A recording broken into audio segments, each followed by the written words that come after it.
I still remember the day that pistols were frozen in Canada. Free. The Canadians didn't get their independence like the Americans, so they never really got the taste of freedom and the Second Amendment. However, guns have been part of their culture forever. In this video, we are going to talk about what exactly are the gun laws in Canada and how do they impact legal firearms enthusiasts. Stick around to find out.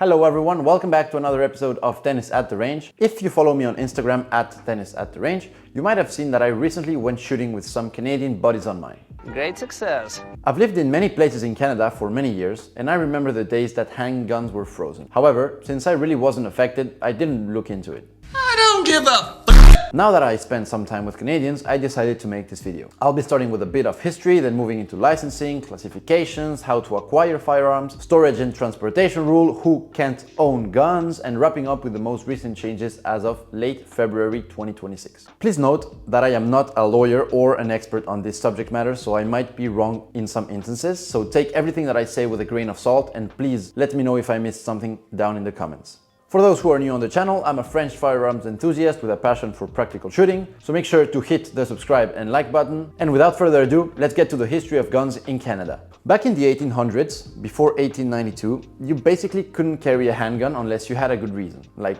genuinely fearing for your life or property. If justice of the peace caught you, you could get 6 months in jail. Then, in 1892, the first criminal code kicked in. You needed a basic permit to carry a pistol. Sellers couldn't sell pistols to kids under 16, and they had to keep records of who bought what, the date, and details to identify the gun. Moving into the 20th century, things tightened up step by step. In 1913, carrying a handgun outside your home or business without a permit could land you 3 months in jail. No more transferring guns to anyone under 16. By 1919-1920, you needed a permit to possess any firearm anywhere. This was issued by a magistrate, police chief, or the RCMP. British subjects got a pass on existing shotguns and rifles, but new ones needed permits. These were only good for 1 year in the province that they were registered. But in 1921, they rolled that back. Most people didn't need possession permits anymore, only non-Canadians did. However, Brits still needed one to carry pistols. The 1930s then brought more restrictions on hand. From 1932 onwards, you had to give a real reason for wanting one, like protecting life or property, or to go shoot at an approved club. The minimum age to own guns dropped to 12 for a bit, but then it was bumped up, and penalties got harsher. You could get up to 5 years for carrying a handgun illegally outside home or work. In 1934, handgun registration became mandatory. They had records on owner, address, and gun details handled by RCMP or designated police, but it still wasn't centralized. By 1938 to 1939, handguns needed re-registration every 5 years, and it became illegal to mess with serial numbers. So yeah, you can't do that old switcheroo. Post-war, in 1951, handgun registration centralized under the RCMP, and automatic firearm had to be registered with serial numbers. The big shift came in 1968 and 1969, where they created the 3 main categories that are still recognized today: non-restricted, restricted, and prohibited. Police got warrant powers to seize guns if they believed they endanger someone even without a crime, kind of like red flag laws. In 1977, fully automatics became prohibited. That's Filato in buildings, bro! I'm not Filato, it's not Filato. That's not Filato! This is. That's Filato. Damn, bro! The 1990s ramped things up big time. After tragedies like École Polytechnique in Montreal, Bill C-17 in 1991 added photos, references, 28-day waits, mandatory safety training, stricter screening, and controls on military-style and high-powered guns. They banned large magazines and previously automatic weapons that were converted to semi-automatic. Bill C-68 in 1995 created the Firearms Act itself. It was separate from the criminal code. You now required licenses to possess or acquire firearms and ammunition, and registration for all guns, including long guns, by 2003. The long gun registry was controversial, and in 2012, Bill C-19 ended it for non-restricted firearms, destroying most records. Now, all those records were destroyed by the different provinces, and while Quebec was trying to fight to keep those registers, they lost. More recently, Bill C-42 in 2015 made licensing a bit more common sense. This means that there was now classroom training for new applicants and a stronger domestic violence prohibition. By 2019 to the 2020s, things got stricter again. Bill C-71 beefed up background checks, and it became lifetime instead of only 5 years. And in 2020, after the Nova Scotia mass shooting, the government prohibited over 1,500 assault-style firearms, that list grew in 2024 with another 300 plus models added. In 2022, they froze handgun transfer between individuals. This means that no new sales or transfer except for exemptions like certain occupations or athletes. By 2024, even parts like barrels, slides, and magazine needed licenses to import or transfer. Overall, Canada started with pretty permissive rules focused mostly on handguns and carrying.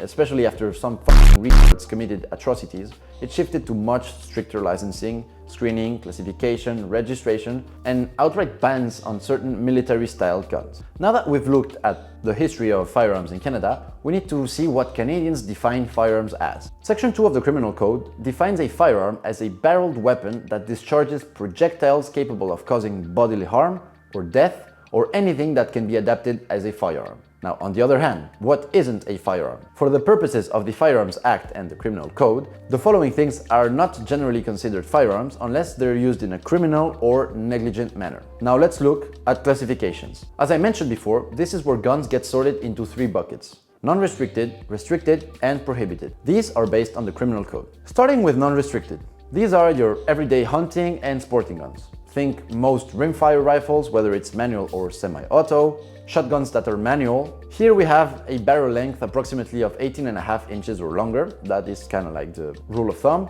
And the overall length of the firearm has also to be good.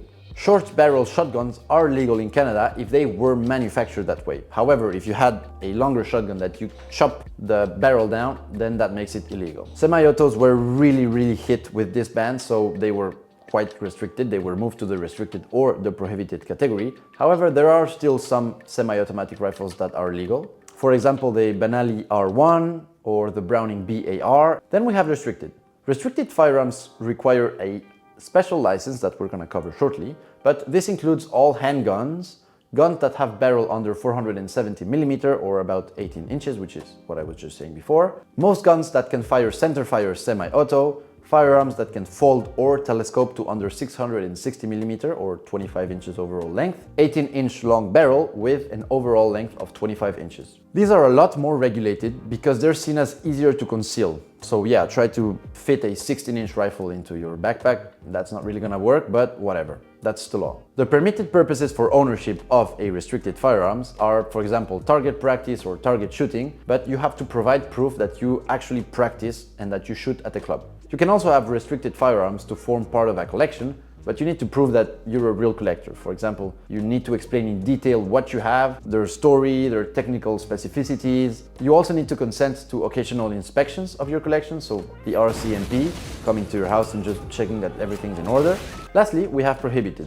Now, these are off limits for most people, unless you inherited grandfather rights from way back, which we're gonna go into. But this category covers short barrel handguns, which is 105mm or less, so about 4 inches. Here you also have sawed-off rifles or shotguns, which is what I was just saying, full automatics or even converted one, high energy guns like 50 BMG, and the big bore guns, which is 20mm or more. Now, these don't count shotguns, but whatever. This was very funny too. While I was looking at the RCMP website, I also saw that the crossbows that you can aim and fire with one hand and crossbows that are overall under 500mm, which is about 20 inches, are prohibited. So if you have a small crossbow like a pistol crossbow, those are prohibited devices. Devices like suppressors, bump stocks, trigger modifiers, and a huge list of assault-style semi-automatics have been banned since 2020. Today, there are over 2,500 models of ARs, AK variants. These are mostly added into the prohibited category by the way they look, basically. So if they look scary and they look like, oh, weapons of war, those are going to be prohibited. Now, I went over handguns, but let's talk a little bit more in detail. So if you had a pistol before the handgun freeze, you can still keep it. You can also sell or transfer your handgun to like exempted individuals or certain businesses. So for example, people that can compete or coach in like a handgun shooting discipline, so think like IPSC, or people that are in the International Olympics Committee that do a sport related to sport shooting, then yeah, you can give it to them. However, you can't really do anything else. If we look at other businesses that you can give it to, it would be, for example, a museum. So if you want to put, your Glock 17 in a museum, then you can do that to get rid of it. Remember when I talked about grandfathering? Well, you may be authorized via your license to possess prohibited firearms only if you have been grandfathered. Being grandfather means that you can keep some certain prohibited firearms if they were registered to you on specific dates. These include full auto, converted auto, firearms prohibited like the ones we went above, you would need to have those like registered before a certain date and have them like inherited for you to be able to keep them. Now, what about magazine capacity? Well, as a general rule, the maximum magazine capacity is 5 cartridges for most magazines that are designed for semi-automatic center-fire long guns. And for pistols, it is 10 cartridges for most handguns. However, there are some exemptions. There's no limit to the magazine capacity for semi-auto rim-fire guns, and there is no limit for rifles and shotguns that are bolt action, pump action, or lever action, or brake action. There is something that is very, very illegal that you should never ever do. Some magazines, like AR style magazines or AK style magazines, you know, the one that are in their 30s, if you catch my drift, have a pin that lock it to 10 rounds. Now, it is very, very illegal, and never ever remove that pin. Then you would have a fully working magazine, so don't do it. There are also 3 main rules for magazine. The first one is the design rule. This means that the capacity is based on the firearm that the magazine was designed for. If a 10-round magazine is designed and manufactured for a handgun, then you can put that 10-round magazine into a carabine, for example, that takes the magazine. So think like your Glock mags that can go on your PCC. That works. Then we have the caliber rule. The limit is based on the cartridge that the magazine was designed to hold. For instance, if you have a magazine that can hold 10 rounds of 40 Smith & Wesson, but I don't know, for whatever reason you can fit 13 rounds of 9mm, then that magazine is permitted. Lastly, we have cross-compatibility. So if a magazine is designed for use in both a semi-auto rifle and a semi-auto handgun, then it's subject to the 5-round limit.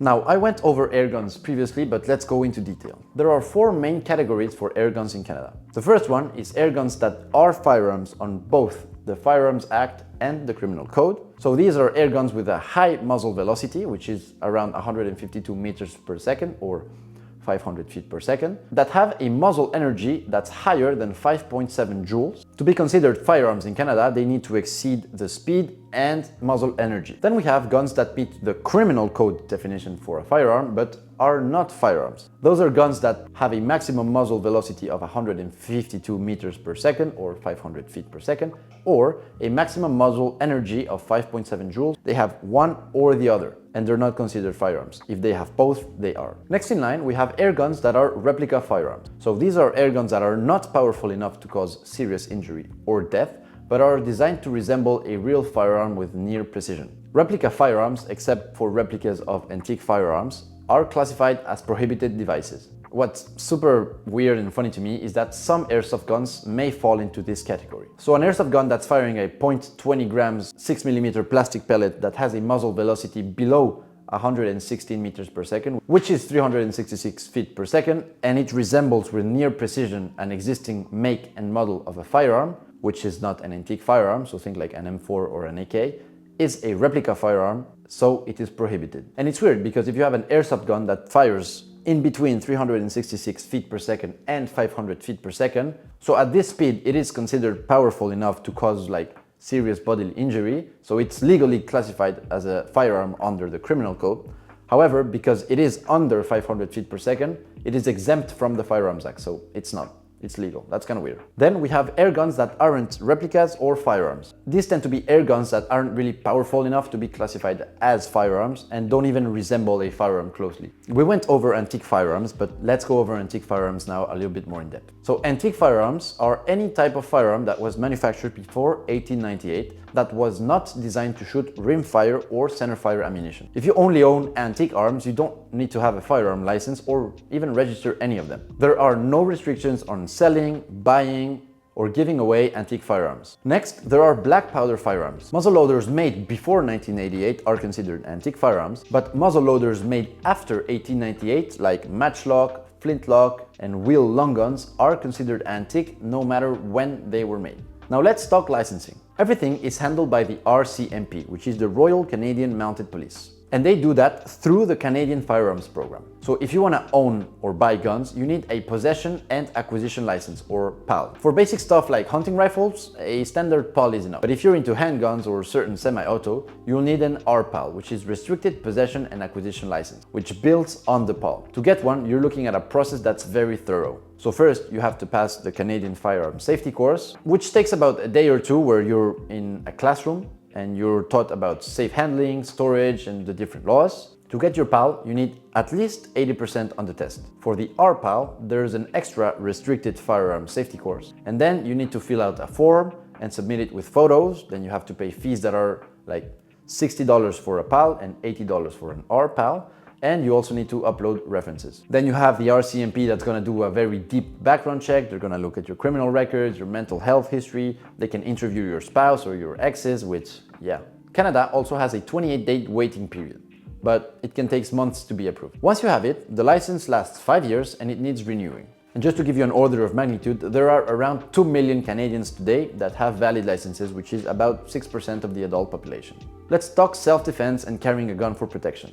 Well, that is super rare. There's only a handful of people in Canada that have authorizations to carry for life-threatening situations. This would be in situations where police can't help. For example, if you work as a cash truck security guard, or if you work in the wilderness areas for protection against wild animals. But the only firearms allowed for wilderness protection are non-restricted rifles and shotguns. Talking about wilderness, shooting on Crown land in Canada is generally permitted with non-restricted firearm if everything is legal. However, you still need to follow strict safety rules. Crown land is basically like government lands. So picture like the huge amounts of uninhabited territory in northern Canada, because you know, most of them live right next to the US basically. Insert the joke of the 51st state. But you basically must ensure a safe backstop, like a hill or a berm. Never shoot towards roads, buildings, trails, obviously people or occupied areas. And you need to maintain a safe distance, so it depends on the province, from highways, houses and different residences. Restricted firearms are almost never allowed outside approved ranges, and prohibited firearms are off limits entirely. Rules vary significantly by province, so check the rules in yours before heading out. Now what about storage and transportation? For storage, guns must be unloaded and either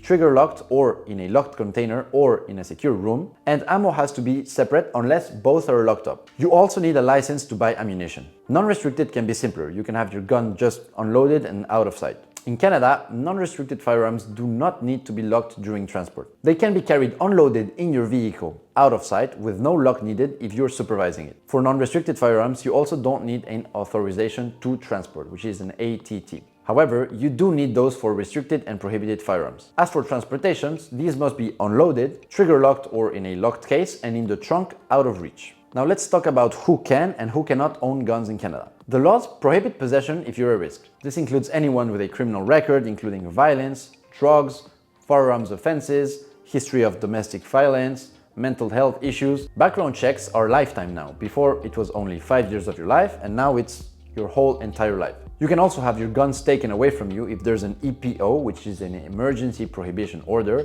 and it's basically red flag laws. This means that if someone thinks that you're gonna be a danger with firearms, they can go to a judge. The judge will decide if you are or if you aren't a danger to you or others, and they can issue an order to temporarily remove your guns. Normally this lasts up to 30 days, but it can be extended for years and years on end. Then there's the yellow flag laws, where you can have your license suspended by your chief firearms officer if they think that you are a risk. So normally in this case, people can keep their guns, but they can't really do anything with them. Okay, so now that we went over most of it, let's look at the latest news as of late February 2026. Since May 2020, the government has banned over 2,500 assault-style firearms, calling them unsuitable for hunting or sport. Again, remember that they're qualifying them by how they look. And we're talking about politicians, so go figure. Over 300 models were added in December 2024 and 179 in March 2025. These are now prohibited, meaning no use, sale or transfer. So if you had an AR-15 that was restricted in the past, now it's prohibited and it will live in your safe forever. For these kind of guns, there's apparently going to be a buyback. However, they don't really have plans for this because, I mean, it's a crazy thing to do. And it is mostly pushed by one province, which is Quebec. Vive le Québec libre! So from January 19th, 2026 to March 31st, 2026, owners need to submit a declaration online to maybe be eligible for compensation. This means that you will enter your name in a database so they know who you are, and you're not sure if they're gonna give you money or just take your firearms. Wow, that sounds like a really good deal. So to ease this transition, there's an amnesty period until October 30th, 2026. If you own one legally before the ban, you're protected from charges while you comply. But if you don't, you're going to face charges. Some provinces have opposed this, such as Alberta. As of right now, there's very little information on how much money will be given for what guns, so gun owners are kind of waiting for more information. How? How? How? I don't know. If you're a Canadian and own guns, a very good page to have more information on the specific type of gun that you have is Armalytics. So this is not an endorsement whatsoever, they don't even know I exist, but they do a great job in using the RCMP list of guns. You can filter by caliber, length, type, country, and many more criteria. Thank you for watching this video. I hope you understand a little bit more how it works in Canada. I know it was kind of long, but there's a lot of information. Remember that this is not legal advice, so I could be wrong on some things, and if I am, please let me know down in the comments. Also make sure to stay tuned for next week, because as this video comes out, I will be at IWA in Nuremberg, checking out all the cool guns and gear. Also check out this video I did on the Chris Vector, which was super cool. And until the next one, Dennis out.